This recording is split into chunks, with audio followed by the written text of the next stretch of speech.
ಆತ್ಮೀಯ ಬಂಧುಗಳೇ, ಶ್ರೀರಾಮಚರಿತಮಾನಸ ಅಯೋಧ್ಯ ಕಾಂಡ. ಇದರಿಂದ ಇವತ್ತು ಚೌಪಾಯಿಗಳು ಮತ್ತು ದೋಹೆಯನ್ನು ತಿಳ್ಕೊಳ್ಳೋಣ.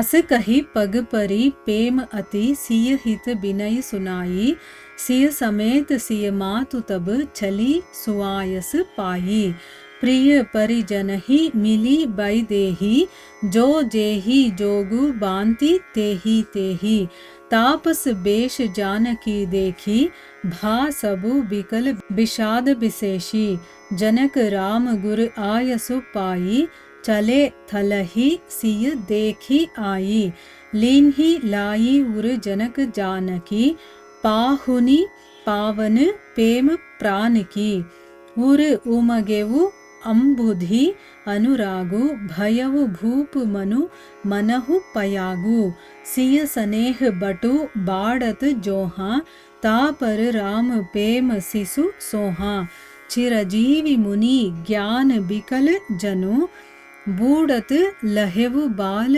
अवलंबनु मोह मगन मति नहीं विदेह की महिमा सिय रघुबर सनेह की.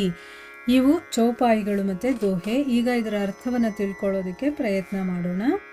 ಇಲ್ಲಿ ತುಳಸಿದಾಸರು ಹೇಳ್ತಾರೆ, ಸುನಯನ ಕೌಸಲ್ಯೆಯ ಜೊತೆ ರಾಮ ಕಾಡಿಗೆ ಹೋಗುವಂಥ ವಿಷಯವನ್ನು ಮಾತಾಡ್ತಾ ಇದ್ದಾಳೆ. ರಾಮ ಕಾಡಿಗೆ ಹೋಗಿ ಬಂದ ಮೇಲೆ ಅಯೋಧ್ಯವನ್ನು ಆಳ್ತಾನೆ. ಆಗ ಎಲ್ಲರೂ ಕೂಡ ಅಂತಂದರೆ ಬರೀ ಮನುಷ್ಯರಷ್ಟೇ ಅಲ್ಲ, ದೇವತೆಗಳು, ನಾಗರು ಎಲ್ಲರೂ ಕೂಡ ತಮ್ಮ ತಮ್ಮ ಲೋಕದಲ್ಲಿ ಸುಖವಾಗಿ ವಾಸ ಮಾಡ್ತಾರೆ. ಇದನ್ನ ಯಾಜ್ಞವಲ್ಕ ಮುನಿಗಳು ಮೊದಲೇ ಹೇಳಿದ್ದಾರೆ ಅಂತಂದ್ಬಿಟ್ಟು ಹೇಳಿ, ಸುನಯನಾದೇವಿ ಭಕ್ತಿಯಿಂದ ಕೌಸಲ್ಯೆಯ ಚರಣಗಳಿಗೆ ಎರಗಿ ಅವಳು ಸೀತೆಯನ್ನ ನನ್ನ ಜೊತೆ ಕಳಿಸ್ಕೊಡ್ಬೇಕು ಅಂತಂದ್ಬಿಟ್ಟು ಕೇಳ್ಕೊಳ್ತಾಳೆ. ಆಕೆಯ ಅನುಮತಿಯನ್ನ ಪಡೆದು ಸೀತಾದೇವಿ ಜೊತೆ ತನ್ನ ಬಿಡಾರಕ್ಕೆ ಹೊರಟು ಹೋಗ್ತಾಳೆ. ನೋಡಿ, ಇಲ್ಲಿ ಒಂದು ವಿಷಯವನ್ನ ತಿಳ್ಕೋಬೇಕು. ತಂದೆ ತಾಯಿಗಳಿಗೆ ತಮ್ಮ ಹೆಣ್ಣು ಮಗು ಇದ್ರೆ ಅದನ್ನ ತುಂಬ ಪ್ರೀತಿಯಿಂದ ಬೆಳೆಸಿರ್ತಾರೆ. ಅವಳನ್ನು ಒಳ್ಳೆ ರಾಜಕುಮಾರನಿಗೆ ಕೊಟ್ಟು ಎಲ್ಲ ರೀತಿಯ ಸೌಕರ್ಯಗಳಿರುತ್ತೆ. ಇಲ್ಲಿ ಜನಕ ಮಹಾರಾಜನ ಮನೆಯಲ್ಲಿ ಸೀತೆಗೆ ಯಾವುದೇ ರೀತಿಯ ತೊಂದರೆ ಇರಬಾರ್ದು. ಅಂದರೆ ಅವಳು ನಡಿಬೇಕಾದ್ರೂ ಕೂಡ ಎಲ್ಲಿ ತನ್ನ ಕಾಲಿಗೆ ಏನಾದರೂ ತೊಂದರೆ ಆಗುತ್ತೋ ಅಂತ ಅವಳ ತಂದೆ ಅಷ್ಟು ಪ್ರೀತಿಯಿಂದ ಅವಳನ್ನು ನೋಡ್ಕೊಂಡಿರ್ತಾನೆ, ಒಂಚೂರು ನೋವಾಗದೇ ಇರೋ ಹಾಗೆ. ಆಮೇಲೆ ಯಾವುದೇ ಕಷ್ಟಗಳು ಗೊತ್ತಿಲ್ಲದೆ ಇರೋ ಹಾಗೆ ಅವಳನ್ನು ಸಾಕಿರ್ತಾನೆ. ಆಮೇಲೆ ಅವನು ಮದುವೆ ಮಾಡಿಕೊಟ್ಟಂಥ ಮನೆ ಕೂಡ ಅಂಥದ್ದೇ ಆಗಿರುತ್ತೆ.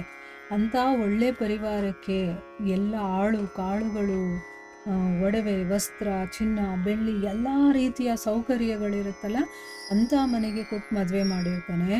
ಆದರೆ ಮದುವೆ ಆಗಿ ಕೆಲವೇ ದಿನಗಳಲ್ಲಿ ಕಾಡಲ್ಲಿ ಹೋಗಿ ಅದರಲ್ಲೂ ಕೂಡ ಏನೂ ಸೌಕರ್ಯಗಳಿಲ್ಲದೆ ಬರೀ ಕಾಲಲ್ಲಿ ನಡ್ಕೊಂಡು ಆ ರೀತಿ ಒಂದು ಪರಿಸ್ಥಿತಿಯಲ್ಲಿ ಮಗಳು ಇದ್ದಾಳೆ ಅಂತಂದಾಗ ತಾಯಿಗೆ ಎಷ್ಟು ತೊಂದರೆ ಆಗುತ್ತೆ, ನೋವಾಗುತ್ತಲ್ವಾ.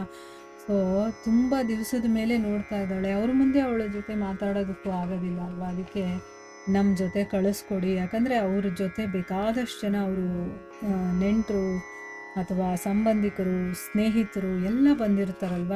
ಅವರನ್ನೆಲ್ಲ ಅವಳು ಭೇಟಿಯಾಗಲಿ, ಅವಳಿಗೆ ಮನಸ್ಸಿಗೆ ಏನಾದರೂ ತೊಂದರೆ ಇದೆಯಾ ಅಥವಾ ಅವಳಿಗೇನಾದರೂ ಕಷ್ಟ ಆಗ್ತಾ ಇದೆಯಾ, ಆ ಕಾಡಲ್ಲಿರೋದಕ್ಕೆ ಆಗ್ತಾ ಇಲ್ವಾ ಅಂತೆಲ್ಲ ತಿಳ್ಕೊಬೇಕಲ್ವ ತಾಯಿಯಾದವಳು. ಅದಕ್ಕೋಸ್ಕರ ಏನು ಮಾಡ್ತಾಳೆ, ಅವರನ್ನು ಕೇಳಿಕೊಂಡು ತನ್ನ ಜೊತೆ ಬಿಡಾರಕ್ಕೂ ಕೂಡ ಅವಳು ಕರ್ಕೊಂಡು ಹೋಗ್ತಾಳೆ. ವೈದೇಹಿ ಏನು ಮಾಡ್ತಾಳೆ, ಅಲ್ಲಿಗೆ ಬಂದು ತನ್ನ ಪ್ರಿಯ ಜನರ ಜೊತೆ ಪರಿಜನರು, ಪರಿವಾರದವರು ಎಲ್ಲರನ್ನೂ ಕೂಡ ಯಥಾಯೋಗ್ಯವಾಗಿ ಭೇಟಿಯಾಗ್ತಾಳೆ. ತಪಸ್ವಿನಿಯ ವೇಷದಲ್ಲಿದ್ದಂತಹ ಜಾನಕಿಯನ್ನು ನೋಡಿ ಅವರೆಲ್ಲರೂ ಕೂಡ ಬಹಳ ವ್ಯಾಕುಲರಾಗ್ತಾರೆ. ಎಲ್ಲರಿಗೂ ಅವಳು ಹೇಗೆ ಬೆಳೆದಿದ್ಲು ಅಂತ ನೋಡಿರ್ತಾರಲ್ಲ ಅವ್ರಿಗೆಲ್ಲ ತುಂಬ ಬೇಜಾರಾಗುತ್ತೆ. ಜನಕ ಮಹಾರಾಜ ಶ್ರೀರಾಮನ ಗುರುಗಳಾದಂಥ ವಸಿಷ್ಠರ ಅಪ್ಪಣೆಯನ್ನು ಪಡೆದು, ಅಂದರೆ ಈಗ ಸೀತೆ ಬಿಡಾರಕ್ಕೆ ಬಂದಿದ್ದಾಳೆ ಅನ್ನೋ ವಿಷಯ ಅವ್ರಿಗೂ ಗೊತ್ತಾಗುತ್ತಲ್ವಾ. ಸೊ ಮಗಳು ಅಂತಂದರೆ ತುಂಬ ಪ್ರೀತಿ ತಂದೆಗೆ. ಸೊ ಅವರು ಕೂಡ ಬಿಡಾರಕ್ಕೆ ಬರ್ತಾರೆ. ಅಲ್ಲಿಗೆ ಬಂದಿದ್ದಂತಹ ತನ್ನ ಪ್ರಾಣಗಳಿಗಿಂತ ಹೆಚ್ಚು ಪ್ರಿಯಳಾದಂತಹ ಸೀತೆಯನ್ನು ಅವರು ಪ್ರೀತಿಯಿಂದ ಅಪ್ಕೊಳ್ತಾರೆ. ಆ ಜನಕ ಮಹಾರಾಜನ ಹೃದಯದಲ್ಲಿ ಅನುರಾಗದ ಸಾಗರನೇ ಉಕ್ಕಿ ಹರಿಯತ್ತೆ. ಆ ಜನಕನ ಮನಸ್ಸಿದೆಯಲ್ಲ, ಅದು ಪ್ರಯಾಗದ ಹಾಗಾಗುತ್ತೆ, ಅಂದರೆ ಸಂಗಮದ ಹಾಗೆ ಇರುತ್ತೆ. ಆ ಸಮುದ್ರದಲ್ಲಿ ಸೀತಾದೇವಿ ಪ್ರೀತಿ ಅನ್ನುವಂತಹ ಒಂದು ಅಕ್ಷಯ ವಟ ಅದನ್ನು ಬೆಳೀತಾ ಇರೋದನ್ನು ಅವನು ನೋಡ್ತಾನೆ. ಅಂದರೆ ಅವಳು ಪ್ರೀತಿಯನ್ನು ಬೆಳೆಸ್ಕೊಂಡಿರೋದನ್ನು ಅವನು ನೋಡ್ತಾನೆ.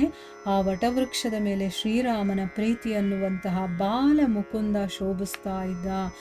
ಜನಕನ ಜ್ಞಾನ ಅನ್ನುವಂತಹ ಚಿರಂಜೀವಿ ಮುನಿ ಮಾರ್ಕಂಡೇಯನು ವ್ಯಾಕುಲನಾಗಿ ಮುಳುಗುತ್ತಾ ಏಳುತ್ತಾ ಆ ರಾಮ ಪ್ರೇಮ ಅನ್ನುವಂತಹ ಶಿಶುವಿನ ಆಶ್ರಯವನ್ನು ಪಡೆದು ಬದುಕ್ತಾನೆ.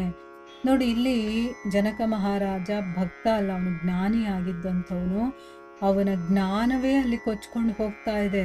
ಅಂದರೆ ಒಬ್ಬ ಜ್ಞಾನಿ ಆಗಿರುವಂಥವನು, ವಿದೇಹಿ ಅಂತ ಕೂಡ ಅವನನ್ನು ಕರೀತಾರೆ. ಅವನಿಗೆ ಎಲ್ಲ ನಾಲೆಡ್ಜ್ ಇರುತ್ತೆ, ನಾವು ಯಾವುದಕ್ಕೂ ಯೋಚನೆ ಮಾಡಬಾರ್ದು, ಏನು ಎಲ್ಲ ಗೊತ್ತಿರುತ್ತೆ. ಆದರೂ ಕೂಡ ಇಲ್ಲಿ ಏನಾಯಿತು, ಅವನ ಬುದ್ಧಿ ಅಥವಾ ಅವನ ಜ್ಞಾನ ಅನ್ನೋದೇನಾಯಿತು, ಕೊಚ್ಕೊಂಡು ಹೋಗ್ತಾ ಇತ್ತು. ಆದರೆ ಆ ಬಾಲ ಮುಕುಂದ ಇದಾನಲ್ಲ, ಅವನ ಆಶ್ರಯವನ್ನು ಪಡೆದದಕ್ಕೋಸ್ಕರ ಅವನು ಬದುಕೊಳ್ತಾನೆ. ವಸ್ತುತಃ ವಿದೇಹ ರಾಜನ ಬುದ್ಧಿ ಮೋಹದಲ್ಲಿ ಮುಳುಗಿರಲಿಲ್ಲ ಇಲ್ಲಿ. ಈಗ ನಮ್ಮಂಥ ಸಾಮಾನ್ಯ ಜನರಿಗೆ ಏನಾಗುತ್ತೆ, ಮೋಹ ಬಂದ್ಬಿಡುತ್ತೆ. ಆದರೆ ಇಲ್ಲಿ ಮೋಹ ಬರ್ತಾ ಇಲ್ಲ, ಇದು ಪರಿಶುದ್ಧವಾದಂತಹ ಪ್ರೀತಿ ಅಂತ ಹೇಳ್ತಾ ಇದ್ದಾರೆ. ಆ ಮಗಳಲ್ಲಿ ಆ ರಾಮನ ಬಗ್ಗೆ ಇರುವಂಥ ಪ್ರೀತಿಯನ್ನು ನೋಡಿ ಅವನು ಕೂಡ ಅದನ್ನು ಅನುಭವಿಸ್ತಾ ಇದ್ದಾನೆ. ಇದು ಅವನಿಗೆ ಸೀತಾರಾಮರ ಮೇಲೆ ಇರುವಂಥ ಪ್ರೀತಿಯ ಮಹಿಮೆ. ಅಂದರೆ ಅಂಥ ಒಬ್ಬ ಜ್ಞಾನಿಯ ಜ್ಞಾನವನ್ನು ಕೂಡ ಆ ಪ್ರೀತಿ ಅನ್ನೋದು ಅಲುಗಾಡಿಸ್ಬಿಡುತ್ತೆ.